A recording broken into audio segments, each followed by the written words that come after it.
majority vote to? Carnahan is pouring himself some coffee, and then he will come speak. And who is willing, interested in making a couple of comments? So Okay. Just give us a couple of minutes, and I think they'll probably be back. Diane will speak? I don't know. Howard?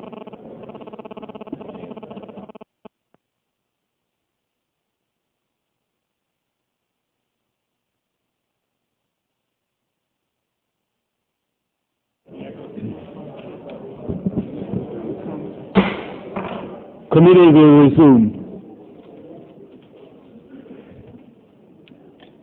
Gentleman from California, Mr. Berman. Thank you very much, Mr. Chairman.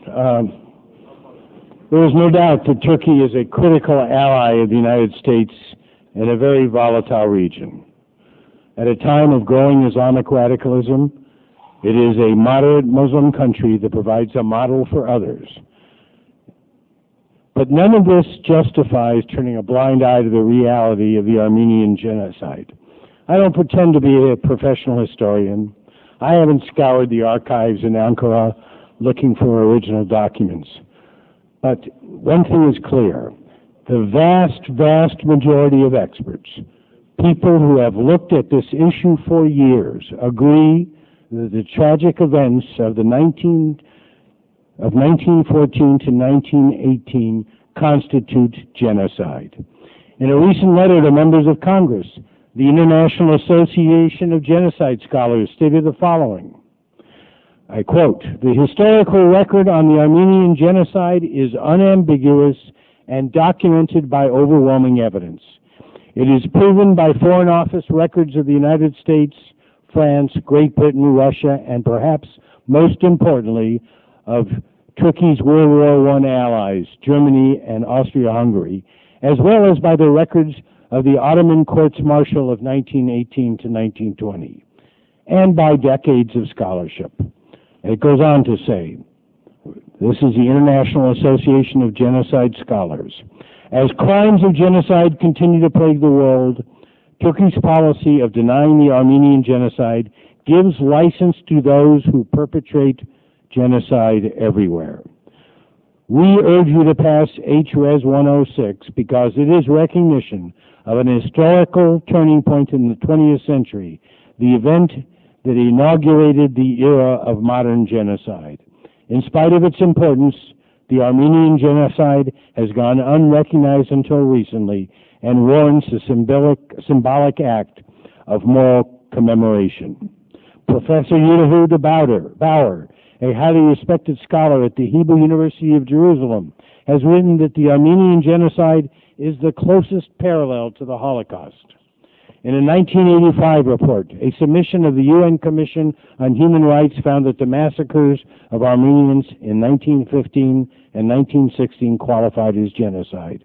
And as Raphael Lemkin, a Polish lawyer who coined the word genocide and drafted the International Genocide Convention, told an interviewer, "I became interested in genocide because it happened to the Armenians." Mr. Chairman, 20 other countries, including France, Canada, Russia, Switzerland, and Chile, have formally recognized the Armenian genocide. As a world leader in promoting human rights, we have a moral responsibility to join them. I urge and I vote for this resolution. Gentleman from Indiana, Mr. Pence. Thank you, Mr. Chairman. And I really come to this markup today after a gut-wrenching number of days of reflection and prayer, and I rise in opposition to this measure, but I do it with a heavy heart. For the victims of the events that began in 1915, 92 years. It's a long time coming. I want to acknowledge with admiration the presence of families affected by the events of the last century about which we debate today. I admire them for their determination.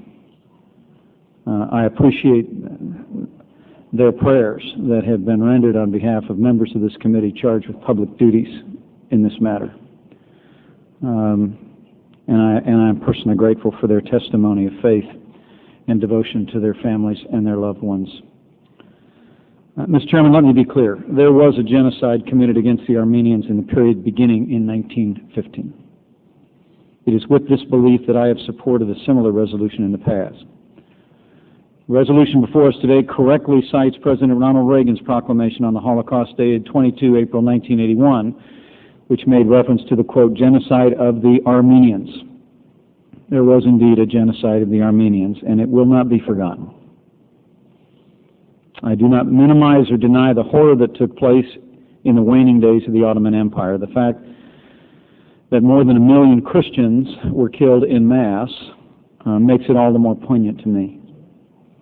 I do not accept the contention that this was mere collateral damage in a bloody war. It was not. We will not forget this genocide, and I will not forget this genocide. But I cannot support this resolution at this time. The old book tells us that there is a time for every purpose under heaven. With American troops in harm's way, dependent on critical supply routes available through an alliance that we enjoy with the nation of Turkey, I submit that at this time, this is not the time for this nation to speak on this dark chapter of history. I believe this is a season that calls for standing with our troops first, who are in harm's way.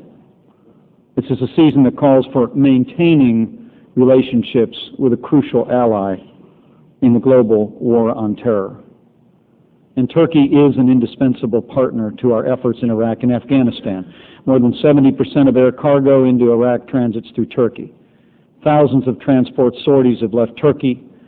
The Northern Watch no-fly zones of the original Gulf War ceasefire were begun out of Turkey. Their basing and logistics support is simply indispensable to our efforts in the Middle East. And the Incirlik Air Base has been a staple of American power projection